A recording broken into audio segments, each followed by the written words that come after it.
आज कंस ने बड़े प्रेम से भाव से किया, लेकिन जब विदा कर रहा था तो ऐसा कहते हैं, विदा कर रहा था क्योंकि प्राचीन काल में यदुवंशी राजा सूरसेन थे, उनके एक बार उनके पुत्र वसुदेव जी का जो विवाह जो ऐसा कहते हैं देवकी के साथ में जब हुआ और विदा कर रहा है कंस, तो आकाशवाणी हुई कंस क्या अपनी बहन के विवाह में फूला हुआ घूमता है, जा इसी का जो अष्टम गर्भ है, 8वां गर्भ इसका जन्म लेगा, उसके जन्म लेने के बाद में उसी के हाथों से और तू मृत्यु को प्राप्त होगा। ऐसे स्थान पर ले जाकर के रख दो, तो अपने स्थान पर ले जाकर के रखोगे ना तो ऐसा है जो भी संतान उत्पन्न होगी उस संतान को हम तुम्हारे लिए दे देंगे और संतान तुम्हारे लिए मिल जाएगी, उसको मार देना।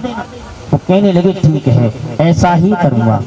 आज ले जाकर के जेलों में डाल दिया, पहली संतानों इसको छोड़ दिया, लेकिन देव ऋषि नारद कहने लगे कि जब तक पाप का घड़ा नहीं भरेगा तब तक फूटेगा कैसे। लकीरें काट करके इधर से गिनले तो 8, इधर से गिनले तो 8, कुएं पर ले जाकर के 8 बिंदु रख दिए, कहीं से भी गिनले 8 होते हैं। तो पहले बालक को मार दो कि मैं नहीं कह सकता क्योंकि मुझे शिशु हत्या का दोष लग कह करके चली गई। पहले बालक को समाप्त किया, 6 बालक समाप्त कर दिए।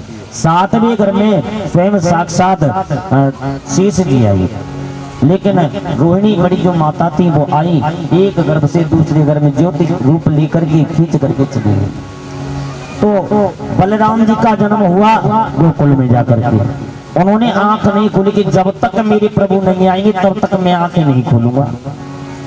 8वें घर में स्वयं साक्षात नारायण चल करके आए हैं और देवताओं को भी दिया, क्योंकि युग द्वापर के अंत में कंस की हो जब राज, युग द्वापर के अंत में कंस की हो जब राज, साधु ऋषि वर दुख भयो दैत्यन बड़े समाज, यज्ञ होम की हान कर प्रजा को दुख दीन, ऐसो पाप विचार कर सो भूमि भैयाधी।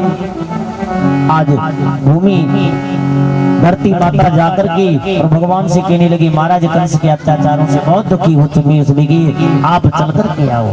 तो भगवान कहने लगे जाओ देवताओं अवतार ले लो।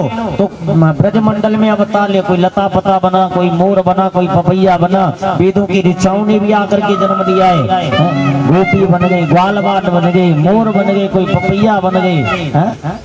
आज इस प्रकार से आकर के जन्म ब्रजमंडल में लिया है। आज इस प्रकार से जन्म लेकर के ब्रजमंडल में आए। भगवान ने योग माया को भेजा कि जाओ तुम गोकुल में जन्म लेना यशोदा के यहाँ। और भगवान श्री कृष्ण और यशोदा जो देवकी है, देवकी वसुदेव जी को जेलों में डाल रखा है। आज जैसे ही भादों के महीने में और अवतार लेने के लिए यहाँ पर चल कर के आए हैं। भादों का महीना है, भादों के महीने में अवतार क्यों लिया, क्यों दी भादों के में भादों कृष्णा अष्टमी अर्धरात्रि अनुमान। भादों के महीने में अवतार के लिए भद्र कहते हैं कल्याण देने वाला, जो कल्याण देता है। भादों का महीना कल्याण देने वाला है।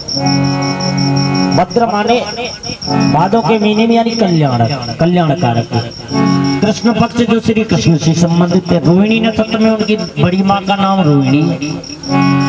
और ऐसा कहते हैं भादो कृष्णा अष्टमी, अष्टमी इधर की तिथि ना इधर की तिथि बीच में। अब आधी रात को क्यों लिया, क्योंकि कृष्ण चंद्रवंशी है इसलिए रात को जन्म, राम सूर्यवंशी है तो उनको दिन के 12 बजे जन्म। अब बीच में क्यों आते हैं परमात्मा, क्योंकि बीच में ही प्रकट परमात्मा होते हैं।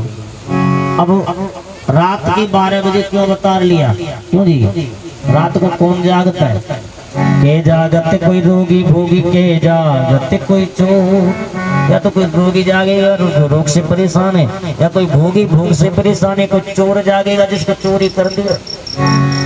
के जागते कोई रोगी भोगी और के जागते कोई चोर, या तो जागे कोई संत प्यारो जाके लगे राम से दूर, लगे राम से दूर। भाई रोगी भोगी और चोर, लेकिन रात्रि संतों को प्रिय लगने वाली है, इसलिए रात के 12 बजे अवतार लेकर के परमात्मा चल करके आ रही है। भादो कृष्णा अष्टमी अर्धरात्रि अनुमान और शुभ नक्षत्र सुयोग अति सुप्रगट हुए भगवान। बोलिए कृष्ण कन्हैया लाल की, बोलिए बाल कृष्ण भगवान की, बोलिए कृष्ण कन्हैया लाल की। अवतार लेकर के आई महाराज की उठा करके छबड़े में रखो, ले जा करके गोकुल पहुंचा दो। महाराज मैं कैसे पहुंचाऊं, हाथों में हथकड़ी पैरों में बीड़ी लगी हुई है, चिंता मत करो इनको मैं देख लूंगा। हरी जमुना तरंग भारी और खड़ी लखे वसुदेव अंक में धारी अवतारी अंक